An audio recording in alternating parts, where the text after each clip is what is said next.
Hello everyone, स्वागत है आपके अपने YouTube channel online GK GS classes में। आज का यह क्लास जो है केमिस्ट्री के फर्स्ट चैप्टर का, जिसका नाम था सॉलिड स्टेट ऑफ मैटर, पदार्थ की ठोस अवस्था, उसका सेकंड वीडियो है। इस वीडियो में हम आपको बताएंगे 3 ऐसे प्रश्न जिससे रिलेटेड एग्जाम में पूछे जाते हैं। कौन कौन से वो प्रश्न होंगे? तो फर्स्ट ऑफ ऑल प्रश्न है कि कांच को ठंडा द्रव्य क्यों कहा जाता है, पहला प्रश्न। दूसरा प्रश्न कि ठोस का सभी दिशाओं में अपवर्तनीय बिंदु समान क्यों होता है। एंड थर्ड प्रश्न है कि ठोस का आयतन नियत क्यों होता है। ये 3 ऐसे प्रश्न हैं जिससे एग्जाम में जो है एक ना एक प्रश्न पूछे जाते हैं। ठीक है, तो अब जो है इन तीनों प्रश्नों को जो है हम लोग अपनी भाषा में पढ़ेंगे और रियल में आज के बाद इन प्रश्नों को जो है ना ही आपको रटने की आवश्यकता पड़ेगी और ना ही पढ़ने की आवश्यकता पड़ेगी। देखिए कैसे, पहला ही प्रश्न को जो है हम लोग समझते हैं कि कांच को ठंडा द्रव्य क्यों कहा जाता है। कांच जिसे हम लोग घर में शीशा कहते हैं, ठीक है। अगर आपके घर में जो है शीशा का ग्लास होगा, शीशा का कटोरी होगा या शीशा का प्लेट होगा, तो आप उसको देखिएगा, छुइएगा। जब भी आप उसको छुएंगे तो वो ठंडा ही रहता है, चाहे गर्मी का मौसम हो, चाहे बरसात का या चाहे ठंडा का मौसम, हमेशा वो जो है ठंडा ही रहता है। आखिर क्यों? आइए इसी प्रश्न का जो है आंसर हम लोग जानते हैं।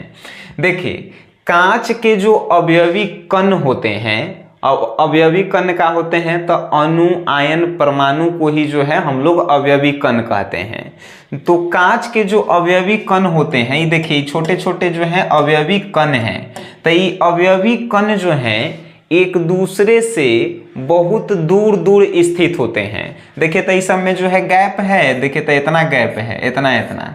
तो इसके जो अवयवी कण होते हैं वो एक दूसरे से दूर दूर स्थित होते हैं। दूर दूर स्थित होने के कारण इसमें जो है रिक्त स्थान होता है। ये रिक्त स्थान किसे कहते हैं? तो दो व्यक्ति के बीच में जो खाली स्थान रहता है उसी को रिक्त स्थान। मान के चलिए कि हम यहाँ पे खड़ा हैं और मेरी वाइफ जो है यहाँ पे खड़ा है, अब बीच में जो जगह खाली है उसी को रिक्त स्थान कहेंगे। अगर वो पूरा सट के हमरा से खड़ा है तो रिक्त स्थान नहीं होगा।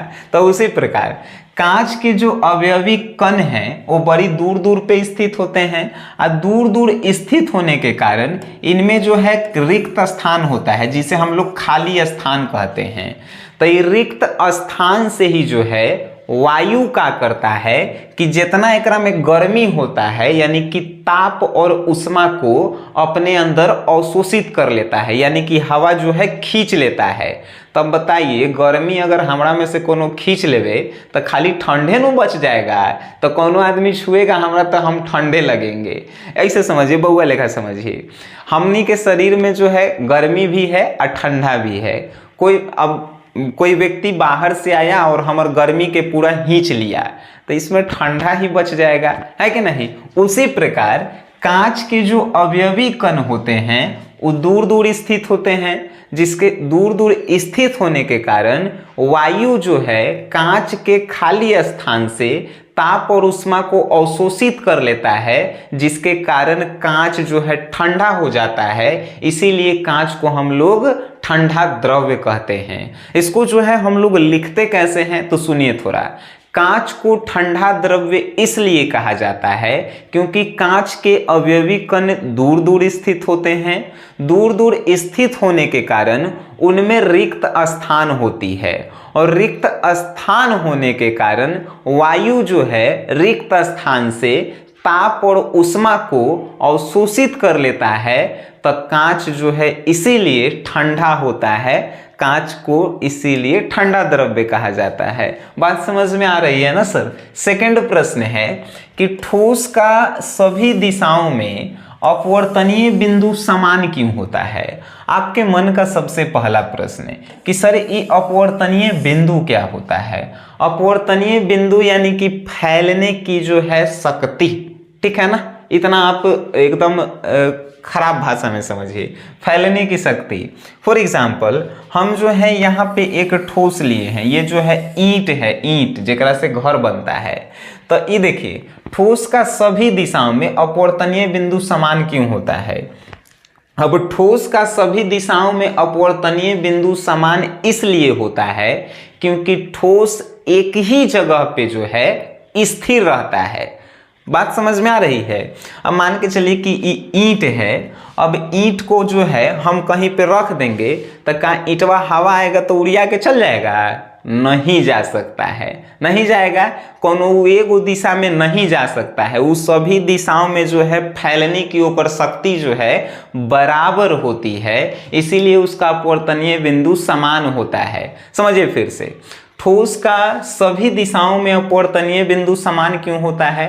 तो ठोस के जो है सभी दिशाओं में अपवर्तनीय बिंदु समान इसलिए होते हैं क्योंकि ठोस अपने नियत स्थान को जो है बड़ी मजबूती के साथ पकड़े हुए रहते हैं।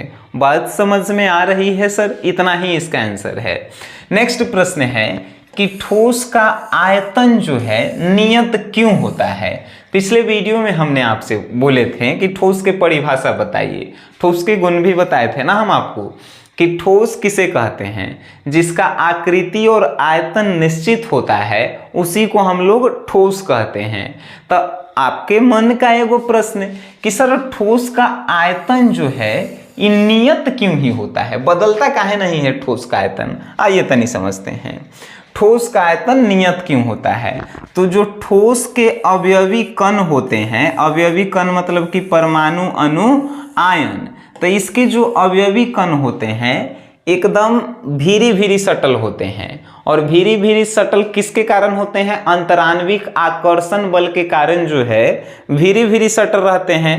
अब ये इतना मजबूती से जुटे हुए रहते हैं कि जब इसको तोड़ते भी हैं हम लोग तो ये जो है एक नियत स्थान को ग्रहण किए हुए रहता है, जिसके कारण ठोस का आयतन निश्चित होता है। फॉर एग्जाम्पल हम जो है एक ईंट लिए है, देख रहे हैं ना, ईंट है एगो।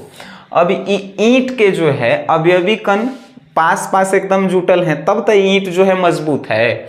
अब ईंट को तोड़ के जो है हम दो गो भाग में कर दिए, ठीक है। तो यहाँ पे रखे थे ईंट को, तो इतना भाग जो है घेरे हुए था, ठीक है, यानी कि इसका आयतन इतना था। अब ईंट को बीच में से दो गो तोड़ दिए। अब ईंट को फिर दूसर जगह ले जाएंगे तो का जगह वहाँ पे जो है ईंट कम छेकेगा कि उतना ही छेकेगा? तो इसी कारण जो है ठोस का आयतन नियत होता है। समझिए फिर से, ठोस का आयतन नियत क्यों होता है?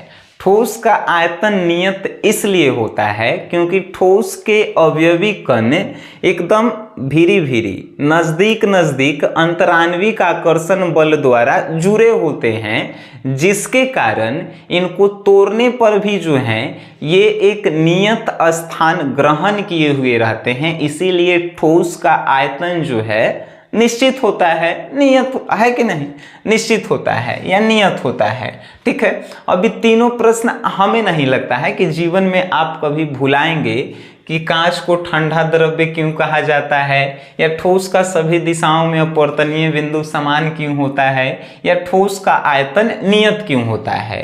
अगर आप कभी भूल भी गए तो इस वीडियो को एक बार दोबारा देखिएगा, आप कभी जीवन में भूल नहीं पाएंगे। तो अगर यह वीडियो आप देखे हैं, अच्छा लगा है तो अपने दोस्तों तक इसे शेयर भी कर सकते हैं। वीडियो देखे हैं उसके लिए धन्यवाद।